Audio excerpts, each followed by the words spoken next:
जी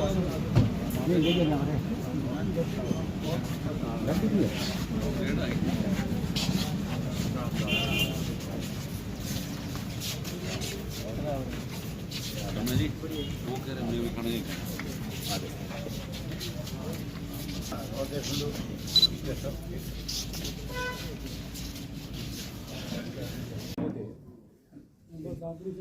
हाँ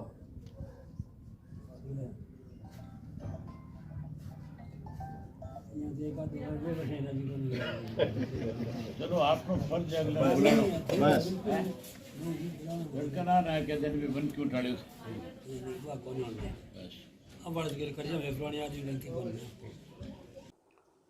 आज तो मैं सिर्फ और सिर्फ हल्के के मेरे साथियों को निमंत्रण देने आया हूँ। मैंने अपने ग्रैंडसन का 4 तारीख को फंक्शन रखा है, उसका लंच है, तो उसके लिए सब साथियों को निमंत्रण देने आया हूँ। विशेष रूप से मेरे हल्के में मेरी जिम्मेवारी बनती थी कि मैं सभा में आकर के इनको निमंत्रण दूँ। 5 को मैंने पूरे प्रदेश के लोगों का जो है फिर लंच रखा है, और मान के चलो 4 तारीख का भी जो निमंत्रण है उसमें 40,000 से ऊपर लोग आएंगे, और 5 को तो 1 लाख से ज़्यादा लोग हरियाणा भर से हमारी पार्टी से जुड़े हुए, और वैसे भी सामाजिक फंक्शन है, उसमें ज़्यादा से ज़्यादा लोग पहुँचे। भादरा में बलवान पूनिया की मदद करूँगा, और मैंने आज जहाँ सबको निमंत्रण दिया वहाँ सब साथियों की ड्यूटी भी लगाई है कि सारे के सारे जिन जिनकी भी रिश्तेदारी है या जिनका कोई भाईचारा है, जिनका सामाजिक राजनीतिक रिश्ता है, वो सारे अभी से संपर्क करें और बलवान जी की ज़्यादा से ज़्यादा मदद करें। अभी नौर के अंदर तो अजय सिंह जाएगा, किसकी मदद करेगा उससे पूछो जा करके, दुष्यंत से पूछना वो किसकी करेगा। यहाँ तो भाजपा के साथ गठबंधन है, वहाँ क्या करेंगे वहाँ देखना। मेरे से क्या पूछना चाहते हो नौर में किसकी मदद करूँगा? अभिषेक की करूँगा? तू जो पूछना चाहता है वो मैं ही बता देता हूँ, हाँ उसी की करूँगा हर हाल में। कुछ रिश्ते निभाए जाते हैं, सारी चीज़ों में राजनीति नहीं हुआ करती। वहाँ अगर कोई मेरी पार्टी चुनाव लड़ती होती है तो मैं ज़रूर अपनी पार्टी के उम्मीदवार की मदद करता, या कोई नॉन कांग्रेसी लड़ता होता। यहाँ नॉन कांग्रेसी है, ना मैं भाजपा की मदद कर रहा हूँ ना कांग्रेस की। बड़ा वोट बैंक आने की संभावना नहीं। 2024 की सरकार इंडियन नेशनल लोकदल पार्टी बनाएगी। ये जो कांग्रेस वाले जो हैं, अगर इनको सरकार की उम्मीद होती तो फिर डिप्टी चीफ मिनिस्टर के पद नहीं बांटते। इनका दिवालिया पिट गया। इसलिए जिस जाति के लोगों का सम्मेलन करते हैं, जिस जाति के लोगों से मिलते हैं, उनसे जाकर कहते हैं तुम्हारा डिप्टी चीफ मिनिस्टर बनाएंगे। मैं किसको डिप्टी चीफ मिनिस्टर बनाऊंगा उसकी घोषणा जब करूंगा तब कईयों का दिमाग ठीक हो जाएगा, लेकिन समय आने पे करूंगा, कोई जल्दबाजी नहीं। आपने एसवाईएल को लेकर लंबी लड़ाई लड़ी थी, आज सुप्रीम कोर्ट ने ऑर्डर की उसका निर्माण होना चाहिए। निर्माण 100% होगा, अब नहीं होगा तो जैसे इंडियन नेशनल लोकदल पार्टी की सरकार बनेगी उसके अगले रोज ही निर्माण शुरू करने पे मजबूर कर दूंगा पंजाब को और केंद्र की सरकार को। हमें लेना आता है, हम अपने अधिकार लेने जानते हैं। अधिकार मांगने से नहीं मिलते, अधिकार तो छीने जाते हैं। अगर नहर का निर्माण नहीं शुरू करेंगे तो इंडियन नेशनल लोकदल पार्टी को फिर चाहे इसके लिए जेल भरो आंदोलन शुरू करना पड़े और चाहे फिर कोई रास्ते जाम करने पड़े, हम उससे पीछे नहीं हटेंगे। और हमारी सरकार बनने के बाद तो अगर कोई हमारा पानी रोक सकता है तो उसके रास्ते रोक देंगे। चीफ मिनिस्टर तो हवा में उड़ के जा सकता है, आम नागरिक कैसे जाएगा? अगर हमारा हरियाणा प्रदेश का आम आदमी पानी के लिए परेशान है तो फिर हमें उनको किस बात की सुविधा देनी चाहिए? और फिर तो मैं जो दिल्ली का पानी जाता है हरियाणा से, वो पानी भी बंद कर दूंगा, क्योंकि दिल्ली में आप पार्टी की सरकार है। कोई हमारा पानी बंद करे, कोई हमारे से पानी ले, ये कहाँ लिखा हुआ है? हरियाणा में आईएएस अधिकारियों को पुलिस अरेस्ट कर रही है, भ्रष्टाचार को आप कैसे देखते हैं मौजूदा सरकार में? मंत्रियों को करना चाहिए।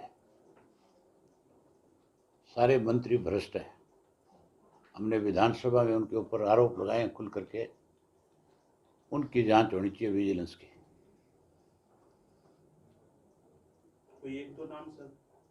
मैं कुछ सारे भ्रष्ट है, तू नाम पूछे। इसमें गुलाबी सुंडी का बहुत बड़ा प्रकोप है, और उस गुलाबी सुंडी की वजह से जहाँ नरमा और कपास 8-10 क्विंटल एकड़ का होना चाहिए था, वहाँ 2 क्विंटल एकड़ का भी नहीं है। उसमें एक सबसे बड़ी दिक्कत ये भी आ गई किसान को कि उस गुलाबी सुंडी की वजह से जो छोटा मोटा कोई नरमा खिड़ा है उसकी भी चुगाई नहीं हो सकती। आज ना तो किसान उसको दबा सकता, और अगर उसकी चुगाई करवाए तो फिर लोग दिहाड़ी पे लेने पड़ते हैं। 500, 700 रुपया दिन का देना पड़ता है। और उसमें से अगर निकाल के कोई लेता है 500-700 रुपये देने के बाद, तो 500-700 का निकाल के लेता है, उससे ज़्यादा का निकाल भी नहीं सकता। इसलिए बहुत किसान परेशान है। सरकार को तुरंत जो है स्पेशल गिरदावरी के तहत किसान को मुआवजा देना चाहिए। कम से कम जो उसकी लागत है उसको जरूर दे, ताकि आगे वो गेहूं की बिजाई कर सके। उसके साथ साथ घग्गर से जो है इस इलाके को विशेष रूप से जो है एलनाबाद को पानी मिलता है, वो पानी रोक रखे।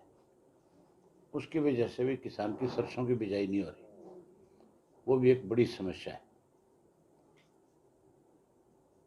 मैं मुख्यमंत्री को लिखूंगा इसके बारे में कि वो तुरंत इस पर संज्ञान ले, तुरंत इसके ऊपर अधिकारियों की ड्यूटी लगाए, ताकि किसान को उसकी फसल के आगे आने वाली बिजाई में उसको परेशानी का सामना ना करना पड़े। उम्मीद तो नहीं करते हम इस सरकार से, क्योंकि 2020 का मुआवजा भी अब तक नहीं मिला। उसके लिए भी हमने बहुत एफर्ट्स करे, तब जाकर के कुछ किसानों को मुआवजा दिया गया। प्रधानमंत्री फसल बीमा योजना के नाम पे जितना भी पैसा लोगों ने जमा कराया, वो तो सारा का सारा ही पैसा सरकार खा गई। और ये भी कह दिया कि अब इसमें आगे हम एक नया पैसा भी नहीं देंगे। किसान के साथ किस तरह से दोहरी मार कर रखी है। अब डीएपी के लिए किसान जो है बहुत परेशान हो रखा है, कहीं डीएपी नहीं मिल रही। बीज नहीं मिलना सरसों का। आज ये कुताना गांव है, वहाँ पे एक ट्रक आया खाद का, 750 बैग आए उसमें, और 750 में से गांव में कहते हैं 250 बैग उतारेंगे तुम्हारे, बाकी अगले गांव में देंगे। मतलब लोगों को लड़ा रहे हैं खाद के लिए। कम से कम खाद किसी गांव में ले जाते हो तो उस एक गांव की भरपाई तो करो। अगर उसको तुम 200-200 बैग दे करके बांट दोगे तो फिर लोग लड़ेंगे कि नहीं लड़ेंगे आपस में? फिर तो एक एक बैग के लिए लोगों को लाइन में लगना पड़ेगा, एक एक बैग के लिए लोग आपस में लड़ेंगे। तो लोगों को लड़ाने वाला काम कर रहे हैं।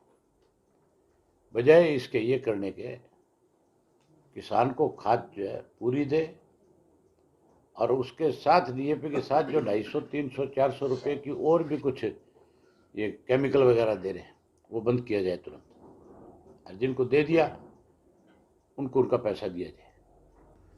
मैंने तुम्हारे सामने सारी चीज़ें बताई है, पोर्टल कहाँ है? एक झूठ है। पोर्टल तो खुलता भी नहीं। पोर्टल चलाना किसको आता है? गांव के अंदर इन्होंने सुविधा केंद्र बना दिए, ऐसे लोगों के हाथों में दे दिए जो पोर्टल पे चढ़ाने के नाम पे भी किसान से पैसा लेते हैं। ये लूट का माध्यम है पोर्टल भी। किसान को कैसे लूटा जाए, कैसे कमजोर किया जाए, सारा दिन सारे पोर्टल ही पोर्टल बनाएंगे। स्वयं कोई काम है सरकार का? इसीलिए लोग परेशान हो गए। अरब लोग जो है इस सरकार को हर हालत में 2024 में, चाहे लोकसभा है चाहे विधानसभा है, हरियाणा प्रदेश के अंदर भाजपा का सफाया करेंगे।